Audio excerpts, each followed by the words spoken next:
Hello बच्चों, कैसे हो? ठीक हो सारे? So welcome to my channel Science Guru और मैं हूं आपका अपना शिवम शर्मा। सोचो आज मैं लेके आया हूं लॉज ऑफ मोशन का पार्ट 17 और ये लास्ट पार्ट है इस चैप्टर का, जिसमें हम बात करने वाले हैं बेटा motion in a vertical circle. देखो, ऐसा मोशन तो सबने बहुत देखा है कि हमने स्ट्रिंग बांधी और ऐसे ऐसे ऐसे ऐसे रोटेट करवाया, और बहुत देखा है ऐसा मोशन हॉरिजॉन्टल।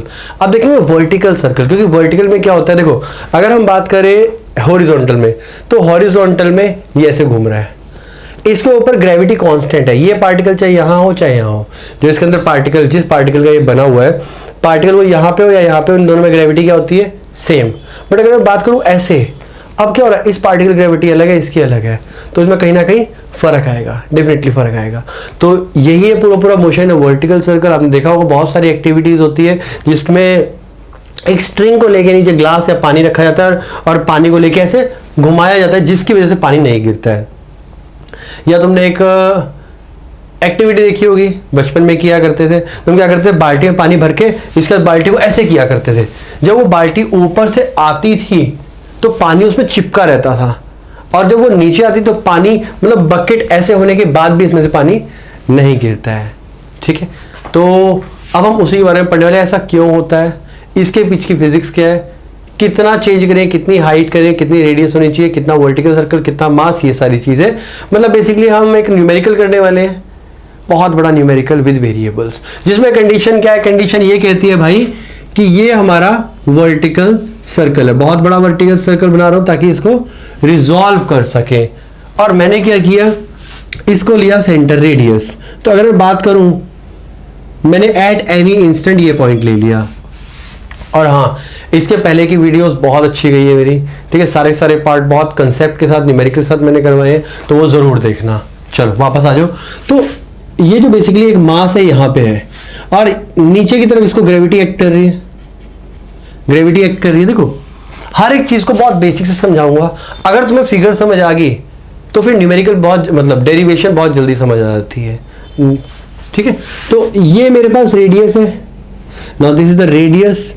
अगर मैं यहां पे देखूं एट एनी इंस्टेंट, ये पी पॉइंट है बेटा, एट एनी इंस्टेंट, किसी भी इंस्टेंट पे हो सकता है ये पॉइंट। मैं इसको यहां लेके, इसको यहां लेके, यहां कहीं भी ले सकता हूं इसे। तो मैंने ले लिया बेटा at theta angle with the vertical. Now अगर मैं यहां देखे तो ग्रेविटी क्या होती है, ग्रेविटी बेटा हाइट के हिसाब से लगती है, हाइट के अनुसार लगती है ग्रेविटी, हाइट जितनी होगी ग्रेविटी उस हिसाब से लगेगी। तो मैंने लिया बेटा H height from the lowest point. तो ये क्या बचा हमारे पास, R minus H from the lowest point. अगर मैं इसमें रिजॉल्व करूं, ध्यान देना, ये स्ट्रिंग है बेटा, हमने क्या किया, स्ट्रिंग को बांधा और ऐसे ऐसे ऐसे ऐसे घुमाया, ठीक है, ऐसे चक्री चक्री घुमाई। तो जब ऐसे ऐसे घुमाया तो स्ट्रिंग है, स्ट्रिंग बहुत टाइट रहेगी तो ये टेंशन लगी बेटा। और अगर ये mg की बात करें तो एक mg इधर लग रहा है, तो सिंपल सी बात है, एक लगेगा ये इस तरफ, एक लगेगा इस तरफ, और एक लगने वाला है इस तरफ। तो ये mg है, ये थीटा है, तो ये भी थीटा होगा, and this is mg cos theta. इसकी बात करें तो ये होगा बेटा mg sin थीटा। ठीक है, डायग्राम समझ आ गया ना, बस इसके बाद तो बहुत चीजें अपने आप इजी हो जाएगी। इस पॉइंट को मैं L मार्क कर रहा हूं, एंड सेम हाइट पे इसी पॉइंट पे, यहां पे पॉइंट है, इसको मैं H मार्क कर रहा हूं। ठीक है, जब स्ट्रिंग, जब कोई भी चीज सर्कुलर मोशन में होता है, उसके ऊपर एक फोर्स लगती है जिसको हम बोलते हैं सेंट्रीपिटल फोर्स, Fc, बाहर की तरफ, which is equal to mv square upon r। वो डिपेंड करेगी स्पीड के ऊपर, जितनी ज्यादा स्पीड होगी वो आउटवर्ड फोर्स उतनी ज्यादा लगेगी। ठीक है, नाउ ये तो आ गया हमारे पास कंसेप्ट, जो कि फिगर आ गई। ठीक है, अब मैं दो पॉइंट ले रहा हूं, एक पॉइंट तो ले चुका हूं, एक ये पॉइंट m भी ले लेते हैं, m मार्क कर लेते हैं। ठीक है, पूरी डेरिवेशन, एक एक चीज बहुत अच्छे से समझाऊंगा, बहुत अच्छे से समझाने वाला हूं, तो ध्यान रखना, वीडियो को एंड तक मिस मत करना। बहुत ही इंपॉर्टेंट कंसेप्ट है, कंपटीशन में बहुत ज्यादा पूछा जाता है और बहुत मजा आने वाला है। एनीवेज, देखो मैं जितनी यहां पे फोर्स लगा रहा हूं, मैं जितनी यहां पे फोर्स लगा रहा हूं, स्ट्रिंग बांध रखी है मैंने, देखो ऐसा है, ये ऐसे स्ट्रिंग, ये स्ट्रिंग बांध रखी है, नीचे बकेट है, मैं ऐसे घुमा रहा हूं इसको, ऐसे, तो ऐसे ऐसे ऐसे से, मतलब ऐसे ऐसे घुमा रहा हूं इसको, ऐसे ऐसे। तो बेसिकली सर्कल कुछ ऐसा बन रहा है, वर्टिकल सर्कल बन रहा है, उसी के बारे में बात कर रहे हैं। तो जब मैं इसको यहां से उछाल के फेंकता हूं तो बेटा यहां पे एक वेलोसिटी लगाता हूं मैं u, और एक यहाँ पे वेलोसिटी, इस पॉइंट पे मान लो वेलोसिटी है v, यहाँ पे इनिशियल वेलोसिटी वो है final velocity at point p की बात कर रहे हैं, ठीक है। तो देखो अगर मैं बात करूं यहाँ पे, तो सबसे पहले तो एनर्जी, सबसे पहले बेटा तुमने जो तवज्जो देनी है वो देनी है एनर्जी को। जितनी एनर्जी मैं यहाँ पे लगाऊंगा, ठीक है, उतनी एनर्जी मुझे यहाँ पे मिलेगी। Law of conservation of energy कहती है कि हर जगह एनर्जी कांस्टेंट होती है। तो स्टार्ट करते हैं law of conservation of energy. देखो law of conservation of energy कहते हैं जितनी मैं यहाँ पे मैकेनिकल एनर्जी लगाऊंगा उतनी मेरे को मैकेनिकल एनर्जी यहाँ मिलेगी। 9th क्लास का कंसेप्ट है simple, law of conservation of energy 3 point पे निकाली जाती है। अगर मेरे पास ये 3 पॉइंट है तो यहाँ पे बीच में और इस पर तीनों या तीनों में से कहीं भी पॉइंट पे अगर मैं निकालूंगा तो मुझे mechanical energy which is equal to potential energy plus kinetic energy वो कांस्टेंट मिलेगा। वो डेरिवेशन अब दोबारा नहीं करवा सकता, ठीक है। वैसे वो वर्क पावर एनर्जी मैं नेक्स्ट चैप्टर में कवर करवाने वाला हूं। एनीवेज, तो 9th क्लास में पढ़ा हमने according to law of conservation of energy. तो law of conservation of energy कहता है बेटा एल पॉइंट पे और पी पॉइंट पे दोनों जगह एनर्जी क्या रहेगी, कांस्टेंट। तो mechanical energy at L is equal to mechanical energy at T. ये रेस्ट पे है, मतलब एकदम ग्राउंड पोजीशन पे है। तो ग्राउंड पोजीशन पे है तो यहाँ पोटेंशियल एनर्जी जीरो होगी। ये हाइट एच पे है तो यहाँ पे पोटेंशियल एनर्जी डेफिनेटली mgh होने वाली है। तो यहाँ पे देखते हैं बेटा kinetic energy plus potential energy, यहाँ पे भी होगा kinetic energy plus potential energy. एक पॉइंट पे पहले एल पॉइंट पे देखेंगे पोटेंशियल एनर्जी जीरो है तो क्या आएगा, half mu square is equal to kinetic energy क्या आएगी पर हमारे पास half mv square plus potential energy क्या आएगी mgh। ये आ गया। अगर मैं इसमें सॉल्व करूं, देखो देख लेता हूं एक बार फ्रेम में आ रहा है कि नहीं। आ रहा है, नीचे का स्टेप भी फ्रेम में आराम से इजी विजिबल होगा। एनीवेज ये mu है, ठीक है, इनिशियल है mu, ma नहीं है।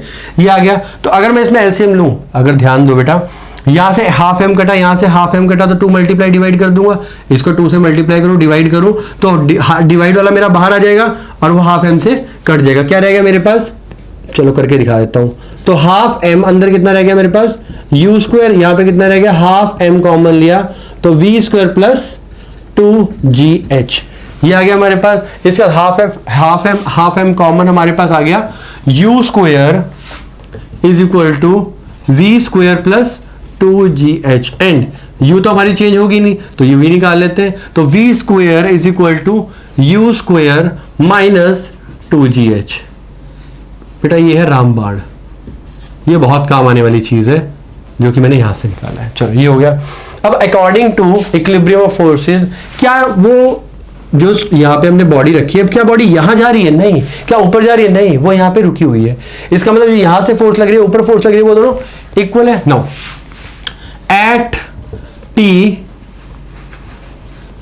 इक्विलिब्रियम ऑफ फोर्सेस, तो इक्विलिब्रियम ऑफ फोर्सेस कहता है टी एक तरफ की force is equal to mg cos theta plus fc, यही है। चलो लगाते हैं फिर, t is equal to mg cos theta plus mv square upon r। ये भी आ गया ना। एक चीज ध्यान रखोगे बेटा कि cos थीटा निकाल लेते हैं। ये थीटा है, this is perpendicular and this is base, this is hypotenuse, base upon hypotenuse and this is equal to radius. Tension तो बेटा फोर्स है, डायरेक्शन ऑपोजिट लग रही है, बट अगर डिस्टेंस की बात करें this is the radius. Now आगे बढ़ते हैं। तो t is equal to mg cos theta क्या आएगा हमारे पास, देखो थीटा के सामने perpendicular base r minus h upon r, तो r minus h upon r ये आ गया plus mv square upon r ये आ गया हमारे पास। ठीक है बेटा आगे बढ़ते हैं।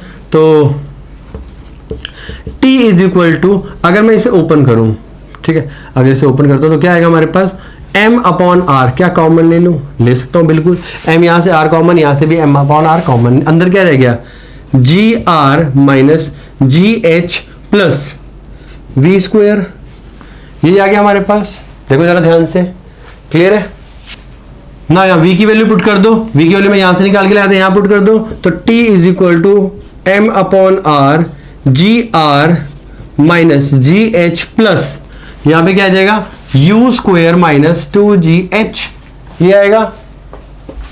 ठीक है, ये आ गया हमारे पास। नो, ध्यान देंगे बेटा, अगर मैं इसको ध्यान मतलब मल्टीप्लाई करूं तो m अपॉन r कॉमन, अंदर क्या रह गया हमारे पास, gr माइनस जी एच, बेटा एक भी स्टेप कटवा नहीं रहा हूं ताकि तुम्हें दिक्कत ना हो, कुछ समझ ना आए। तो यू स्क्वायर माइनस 2gh, ये आ गया माइनस 2gh को अगर मैं इससे करूंगा तो कितना है 3gh। तो ध्यान से देखो बेटा, tension is equal to m upon r, मेरे पास अंदर क्या रह गया u square plus G R minus 3gh, ये है हमारे पास। चलो बेटा ये तो आ गई टेंशन एट पॉइंट P, अभी पूरी तरह नहीं आई है, ये बस आया कि टेंशन एट P। ये क्या आई है, टेंशन एट P। हमारा दो चीजें आई हैं, एक आई है वेलोसिटी की इक्वेशन और एक आई है टेंशन की। अब इन दोनों को सॉल्व करेंगे और बाकी की चीजें निकालेंगे। क्लियर है? चलो करते हैं। देखो अब हम निकालते हैं इसी से। अब ये टेंशन आई किस पॉइंट पे आई है, P पॉइंट पे, मतलब एनी इंस्टेंट आई है। अब मैं क्या करने वाला हूं, टेंशन निकालूंगा, टेंशन एट टॉप। तो ये फर्स्ट पार्ट ले रहा हूं मैं, अब पार्ट्स में निकालेंगे इसको और पूरी डेरिवेशन को एक एक चीज को ध्यान से समझेंगे। तो देखो tension eight top, top tension यहां पे देखते हैं TH, TH पे H की वैल्यू कितनी हो जाएगी, ये H है इतना सा, और ये क्या आएगा हमारे पास R और ये भी R। तो H की वैल्यू देखो, ये पॉइंट यहां से निकला और यहां पे, तो ये टोटल कितना आ गया 2R, डायमीटर बेसिकली 2R। तो चलो देखते हैं। तो TH हाईएस्ट पॉइंट पे क्या आई, M अपॉन R, अंदर क्या रह गया हमारे पास U स्क्वायर, आगे क्या आ गया GR minus plus GR minus यहां पे क्या 3gh, तो 3gh मतलब h की जगह 2r पुट कर दूंगा, तो 3g 2r आ गया हमारे पास। बेटा ये थोड़ा सा मैं ऐसे कर रहा हूं इसको, ठीक है, जगह कम है, बोर्ड छोटा पड़ गया है। एनीवेज यहां आ जाओ ताकि सारी चीजें क्लियर हो, मैं इसलिए बहुत बड़ा बड़ा भी लिख रहा हूं, बहुत कॉम्पैक्टली लिख रहा हूं। तो देखो यहाँ पे TH is equal to M upon R, constant आ गया। यहाँ पे देखेंगे बेटा 3 2 जा 6gr, एंड 6gr में से करके तो 5gr, मतलब U square plus sorry minus 5gr, ये आ गया हमारे पास, ये आ गई tension eight highest point. Clear है? अब लोएस्ट पे निकाल लेते हैं एक बार, वो भी देख लेते हैं। Now tension eight lowest, second part ले लेते हैं इसको। तो टेंशन एट लोएस्ट पॉइंट, इसको लिख लेते हैं। चलो टेंशन एट L पॉइंट या लोएस्ट पॉइंट भी लिख सकते हैं। सो TL इज इक्वल टू क्या है हमारे पास M अपॉन R। अब ध्यान देखो बेटा, ये H इतना है, अगर मैं यहां पॉइंट पे देखूं तो H कितना हो गया 0, तो H 0 हो गया, तो यहां पे वैल्यू पुट करूंगा इसके अंदर, तो क्या आएगा 0, तो U स्क्वायर प्लस GR, ये आ गया हमारे पास लोएस्ट पे। अब देख लेते हैं कि टेंशन का कितना डिफरेंस होना चाहिए, नीचे टेंशन इतनी है, ऊपर इतनी है, खिंचाव बेसिकली। तो ये जो खिंचाव है कितना होना चाहिए कि इससे मतलब हमारा जो पानी है वो गिरे ना, मतलब बेसिकली जो मैंने पानी लिया यहाँ पे, पानी को घुमाया है, ठीक है, और ये ऊपर गया है कप हमारा, और पानी नहीं गिर रहा नीचे। क्यों नहीं गिर रहा है? क्योंकि ऊपर टेंशन लग रही है, खिंचाव लग रहा है ना। कितना खिंचाव चाहिए कि वो पूरा पूरा लूप बना जाए। अगर बहुत तुम यहां से चलो, इसका धीरे कर दो, स्पीड धीरे कर दो, तो क्या होगा, ऊपर जाके पानी नीचे गिर जाएगा या बाल्टी नीचे गिर जाएगी। मतलब बेसिकली हाथ क्या रखना है, टाइट। अगर स्ट्रिंग मतलब किसी धागे में या फिर रस्सी में बांधोगे तो उस रस्सी को तुम्हें टाइट रखना पड़ेगा, क्योंकि अगर उस रस्सी को टाइट नहीं रखोगे तो क्या होगा, वो ऊपर से नीचे गिर जाएगा और तुम्हारे मुंह पे गिरेगी आगे बाल्टी। तो उसे टाइट रखना पड़ेगा। तो कितनी टेंशन चाहिए होगी मेरे को पता कैसे लगेगा, तो उसके लिए हम डिफरेंस देख लेते हैं। Now TH minus TL, obvious है जो खिंचाव होगा ऊपर ही ज्यादा होगा, तो TH माइनस TL, TH कितना है हमारे पास, ये रहा, सॉरी TL माइनस TH आएगा ना, नीचे ज्यादा होगा, सॉरी ऊपर कम हो जाएगा क्योंकि ग्रेविटी अपोजिट लग जाएगी। तो TL माइनस TH ये ज्यादा होगा, नहीं ठीक है। तो क्या आएगा M अपॉन R, कॉमन ले लिया मैंने, ध्यान से देखना बेटा, दोनों में से कॉमन लिया, ध्यान देना। L हमारा ये रहा, तो U square plus GR minus U square plus 5GR, ये आ गया हमारे पास। चलो मैं इरेज कर देता हूं थोड़ा सा ताकि तुम्हें समझ आ जाए, प्लस 5GR ये आ गया ना। U स्क्वायर कैंसिल, क्या आ गया हमारे पास 6GR। चलो देखते हैं, तो TL minus TH is equal to M upon R into 6GR, R से R cancel, and TL minus TH is equal to 6mg। मतलब ये है कि टेंशन का डिफरेंस कितना होना चाहिए, 6mg। अगर इससे कम होगा तो वो गिर जाएगी, इससे ज्यादा हो सकता है बट इससे कम नहीं होना चाहिए। ठीक है, समझ आया? मतलब दोनों में जो टेंशन होनी चाहिए उनका डिफरेंस कितना होना चाहिए? 6 times weight of the body. Body का जो वेट है अगर 6 टाइम्स उससे टेंशन का डिफरेंस है तो वो लूपिंग लूप कर लेगी, मतलब वो लूप ले लेगी। लेकिन अगर ये कम हो जाएगा तो क्या होगा?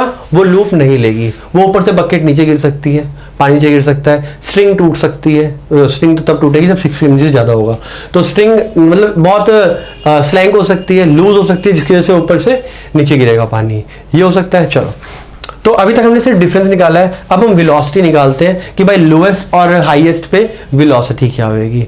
इससे पहले मेरे को वैसे एक चीज और करवानी थी, टी एट एम पॉइंट या टी एंड एम पॉइंट, क्योंकि जब साथ ही साथ कर रहे हैं तो टी एंड एम पॉइंट भी कर ही लेते हैं। चलो कर लेते हैं, इजी रहेगा हमारे लिए।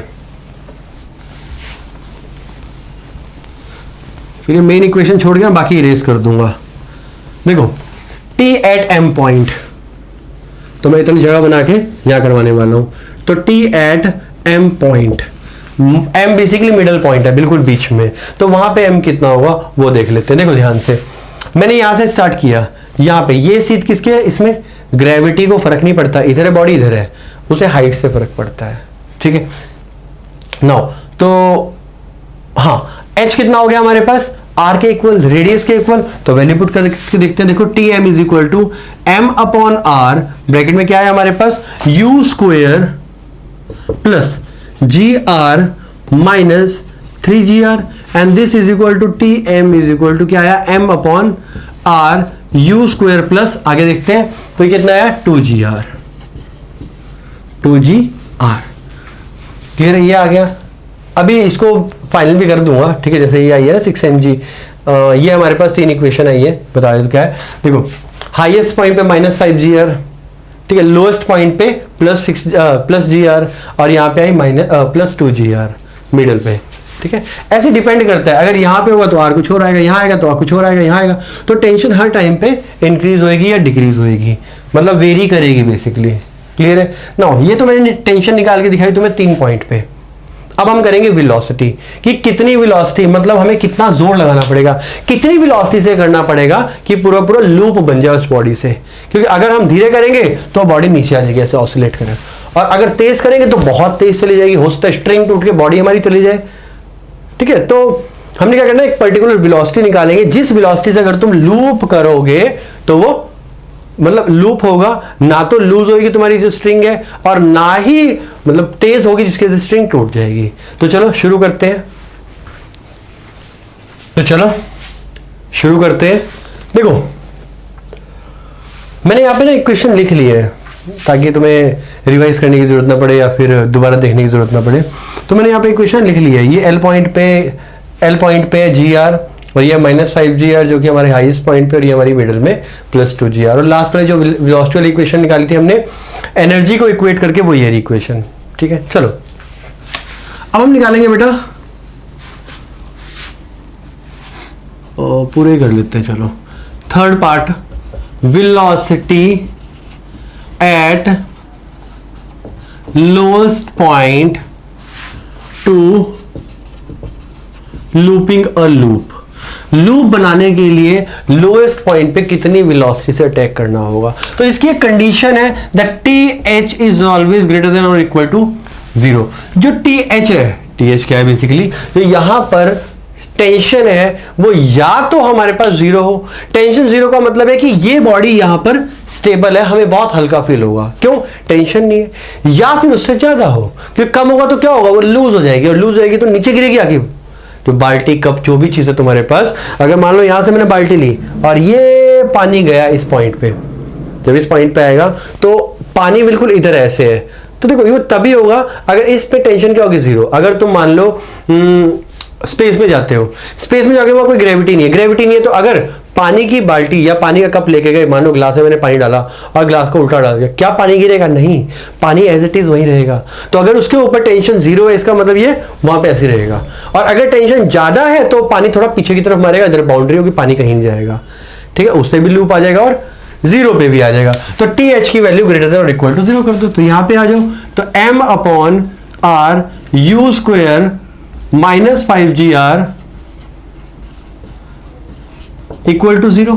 जब ये 0 किया या ग्रेटर देन इक्वल टू 0 किया तो m बाय आर 0, ये भी 0, तो क्या रह गया हमारे पास u square is greater than equal to 5gr.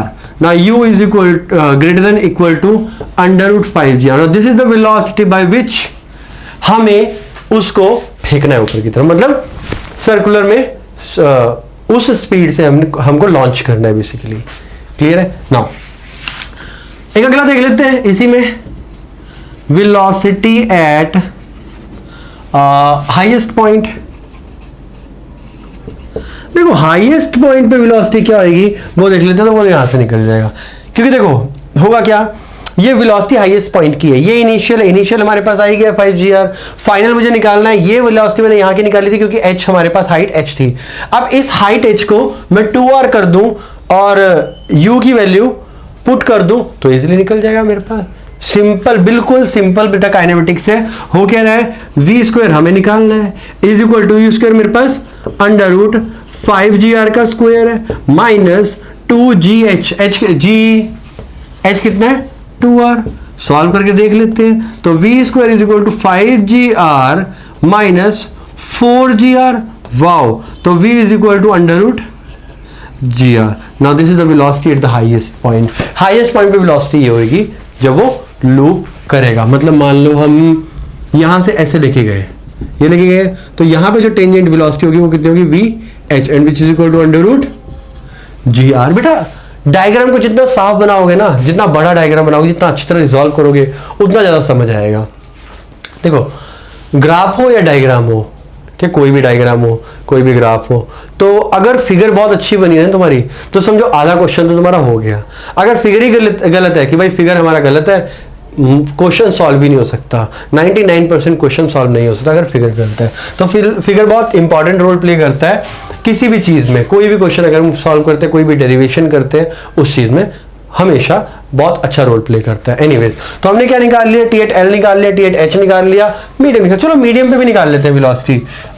Medium बेटा ज्यादा पूछते नहीं है, इसलिए बहुत छोटी जगह पे करवा देता हूं. तो वेलोसिटी एट पॉइंट एम पे वेलोसिटी क्या आएगी देख लेते हैं. तो वेलोसिटी यहीं से निकाल लेते हैं. ये कहाँ पे थी, वेलोसिटी एट हाईएस्ट थी, ये हमारे पास लोएस्ट पॉइंट थी.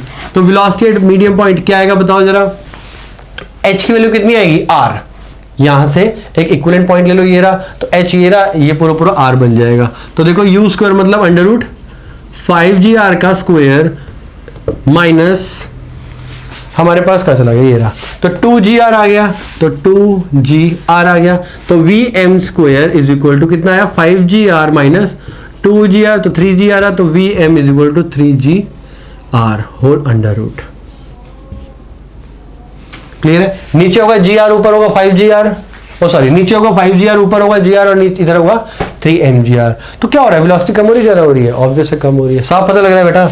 नीचे ये रही, ऊपर ये रही, बीच में ये रही, तो सबसे ज्यादा नीचे थी, फिर मीडियम पे और यहाँ पे जाके कम. मतलब ऊपर जाते जाते वेलोसिटी क्या हो रही है, कम हो रही है. ठीक है ना. ये तो था बेटा हमारे पास वेलोसिटी, तीनों के तीनों इंस्टेंट पे करवाया. अब हम देखेंगे कि मान लेते हैं कि अगर इतनी स्पीड से तुमने मतलब उसको लॉन्च ही ना किया, मैंने एक बकेट पकड़ी पानी के साथ, उसको ऐसे लेके गया, मैं इतनी वेलोसिटी लगा ही नहीं पाया कि वो ऊपर तक पहुंच जाए, नहीं लगा पाया. तो जब मैंने उसको खींचा यहां तक गया, ओहो, फिर नीचे आ गया, तो वो क्या यहां रुक जाएगा कि नहीं? अगर मान लो ये तुम्हारी, तो इसको मैं यहां लेके गया, मैं जोर लगा के नीचे आ गया, तो क्या यहां रुक जाएगा? नहीं, ये इधर से जाएगा, इधर ऐसे ऐसे ऐसे, तो मैं ऐसे करके ऑसिलेशन करवाएगा वहां पे, तब रुकेगा जाके. अगर मैं यहां से बकेट को ऐसे फेंकता हूं, तो यहां से गया और ये वापस आया, तो एकदम तुम नहीं रोक पाओगे, तुम पीछे जाओगे और ऐसे बनेगा. तो अगर तुम पूरी इतनी वेलोसिटी से लॉन्च नहीं करोगे तो तुम्हें क्या मिलेगी, ऑसिलेशन. तो वही ऑसिलेशन की कंडीशन हम देखने वाले हैं. क्लियर है? तो चलो शुरू करते हैं ना. हम TL निकाल चुके हैं, TH निकाल चुके हैं. TL हमारा आया था GR, ये आया था -5gr और ये आया था हमारे पास 2gr प्लस में. तो हमने वेलोसिटी वाली इक्वेशन सबसे पहले एनर्जी से निकाली थी, kinetic energy plus potential energy is equal to kinetic energy plus potential energy. वहां से हमने जो इक्वेशन लगाई थी वो लिख रखी है. साथ में जो मैंने लास्ट में अभी करवाया है VL, VH और VM, ये तीनों चीज मैंने लिख रखी है. नाउ द क्वेश्चन इज, अगर वेलोसिटी कम हो 3gr से तो क्या होगा? अगर वेलोसिटी 5gr से वेलोसिटी कम हो तो क्या होगा? 5gr से कम होगा तो क्या होगा? लूप तो नहीं बनेगा, क्योंकि अगर मैं ऐसे लेके जाऊं तो अगर वो वेलोसिटी पूरी ना हो तो वो पूरा ऊपर तक पहुंचेगा ही नहीं, वो यहां तक गया और इसके बाद वापस आ जाएगा, फिर वो ऐसे ऐसे ऑसिलेट करेगा। सिंपल, वो ऐसे ऐसे ऑसिलेट करेगा। अगर मान लो यहां से मैंने जोर लगाया यहां तक तो लूपिंग लूप कर जाएगा अगर वो 5gr है। अगर 5gr से कम है तो वो यहां तक जाएगा, इसके बाद वापस ऐसे कैसे करके और ऐसे ऐसे करके रुक जाएगा बीच में। आगे बढ़ते हैं, देखो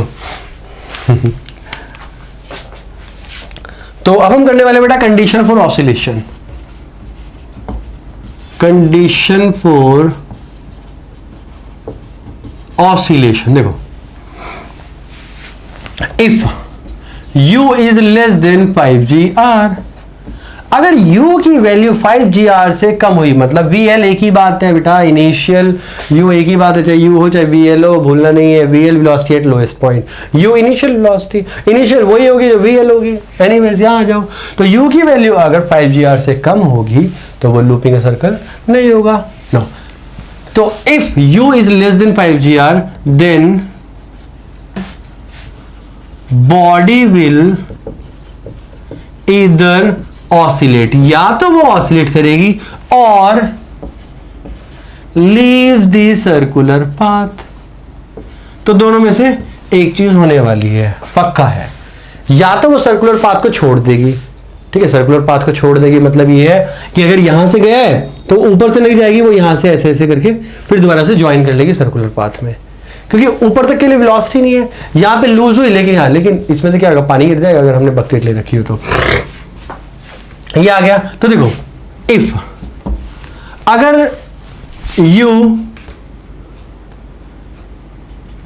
लेट करते हैं, इफ नहीं, let u is equal to 0 at h1, height h1।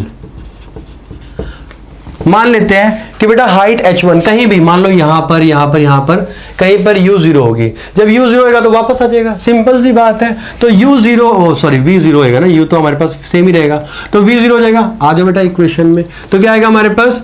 v0 है तो 0 इज इक्वल टू √5gr, मैं 5gr लिख रहा हूं बेटा क्योंकि अंडर रूट का स्क्वायर एक ही बात है। यहां आ गया 2gh1, तो h1 क्या आया मेरे पास यहाँ पे? h1 इज इक्वल टू, देखो जरा क्या आया? 5gr ओवर 2g, जिसे g कटा क्या आ गया? 5r/2, तो h1 इज इक्वल टू 5r/2। बट इनिशियल हमारी 5gr थोड़ी है, तो 5gr इनिशियल नहीं है हमें, तो इनिशियल में वही लेके चलना पड़ेगा जो वेलोसिटी यूज करेंगे। क्यों? जरूरी थोड़ी 5gr करेंगे, 5gr करेंगे तो फिर तो लूपिंग बनी जाएगी।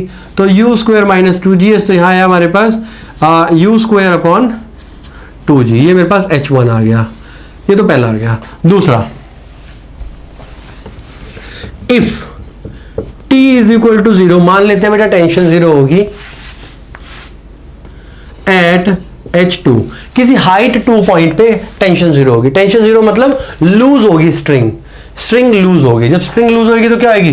तब भी बेटा बॉडी नीचे फॉल करेगी, या तो वेलोसिटी कम हो जाए तो वो नीचे आ जाएगी, या टेंशन लूज मतलब टेंशन लूज हो जाए तब वो नीचे गिरेगी। तो इन दोनों केस में तो देख रहा था फ्रेम में आ रहे हो कि नहीं आ रहे हो, मुझे लगा था पता नहीं वीडियो चल भी रही है कि नहीं, इतनी बड़ी वीडियो बन रही हो सकता है अगर वीडियो ना चल रही हो तो मेरा तो पपलू हो जाता। हाँ, तो मैं कहाँ पे था? मैं यहाँ पे था। इफ आ गया बेटा tension, let t will be 0 at h2, मान लेते हैं, तो क्या आएगा हमारे पास? ध्यान देंगे, t का फॉर्मूला ये रहा। तो t इज इक्वल टू क्या था हमारे पास? ओफो बेटा, मैंने जनरल फार्मूला तो टी का लिखा ही नहीं, ये सारे लिख लिए मैंने। एनीवेज, मैं जनरल फार्मूला, जैसे जनरल वी की इक्वेशन है वैसे एक जनरल फार्मूला था, अगर याद हो तो वो फार्मूला था हमारे पास t is equal to m/r u² plus gr minus 3gh, ये आ गया। नाउ हमें पता है क्या करना है, t0 करने की, किस पे? h2 पे। तो ध्यान देंगे t0, तो ये सारी वैल्यू 0 रहेगी, m/r u² plus gr minus 3gh2 equal to 0। जब ये 0 हो जाएगी सारी वैल्यू, ये भी गया वो भी गया तेल लेने, ये रह गया हमारे पास। तो क्या आया? u² प्लस gr गलत कर दिया कुछ, हाँ गलत कर दिया थोड़ा सा, यहाँ से आएगा ना, ये उधर जाएगा, तो 3GH2 is equal to u square plus G R, ये इधर जाएगा तो H2 is equal to u square plus G R upon 3G, ये हमारे पास H2 आ गया। नाउ दो केस बनते हैं if for oscillation, condition for oscillation. देखो ऑसिलेशन कब होएगी, ऑसिलेशन तब होएगी जब u की वैल्यू टेंशन से पहले 0 हो जाए। ध्यान देंगे बेटा, ये भूलेंगे नहीं। ये हमारे पास अगर टेंशन लूज हुई तो ये नीचे बाल्टी नीचे गिर जाएगी या ऑब्जेक्ट नीचे फॉल कर जाएगा। तो अगर u 0 हुआ तो ये यहां से as it is circular path होके नीचे आ जाएगा, लेकिन अगर ये लूज होगी तो ये तो ऑब्जेक्ट नीचे गिर जाएगा ना,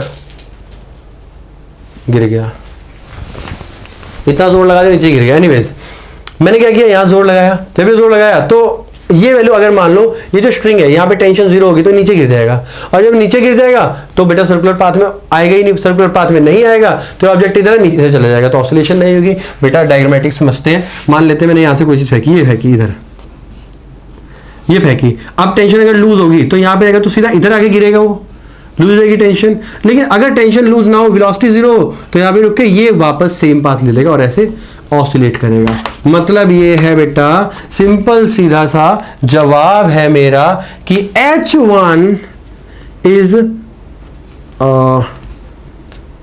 greater than H2, H1 is greater then H2, H2 is नहीं लेस देन आएगा, हाँ तो H1 is less then H2, तो H1 लेस देन, बेसिकली क्या हो रहा है देखो, H2 है ये टेंशन की, टेंशन जाके ऊपर होगी, ये जाके नीचे होगी, तो अगर पहले ही वेलोसिटी 0 होगी तो ऑसिलेशन हो जाएगी। और इस केस में क्या आएगा, H2 is less then H1, tension को उससे पहले 0 होना होगा, तभी तो वो क्या करेगी, तभी तो सर्कल को छोड़ेगी। देखो दो चीजें बताई है मैंने, ये फॉर ऑसिलेशन, ये फॉर